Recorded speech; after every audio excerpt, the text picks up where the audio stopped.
Friday, we finally got to see what a Bill O'Brien-led draft would look like. A lot of question marks as to what position the Texans would prioritize with that 40th pick, but the answer was TCU's Ross Blacklock. What's interesting about this pick, among other things, is that his build and his numbers are much closer to J.J. Watt as opposed to DJ Reader, which you would think they would be replacing. So is O'Brien preparing for life after J.J.?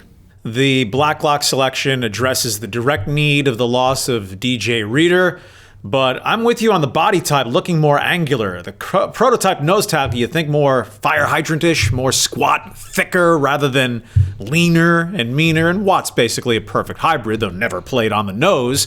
But Blacklock played a good percentage of his snaps as a Horned Frog on the nose. But you could certainly envision him moving to the outside going forward if the Texans were to acquire, say, in next year's draft, a DJ Reader type. Aaron Donald now is the quintessential interior guy in terms of his build. And worth noting, with J.J. Watt having missed at least half the regular season 3 of the last 4 years, he's $15.5 million on the cap for 2020, certainly completely safe for the roster. But if Watt has another calamitous injury, at 32 years of age going into 2021, you have to cut him rather than pay him the $17.5 million he'd be due. Money which, by the way, includes 0 dead cap space if the Texans were to move on from Watt post-2020. That is true. So let's talk about that. Let's say JJ has an okay year. Let's say in 2020 he has around 8 sacks, plays at least 3/4 of the season. Is it smarter to go ahead and pay him that $17.5 million in his final year? Or would you rather see them use that extra money and help, pay for Watson or put guys around him? Well, presuming the Texans still are at least pretty good off 2020, maybe a 5th cute little AFC South Division championship banner earned in 6 years. If Watt's still a quality player, even if someone you can't count on for anywhere near 100% attendance, even if you envision him as a situational pass rusher only for 2021, that has value, but not $17.5 million. And here's where that delicate male ego can come into play.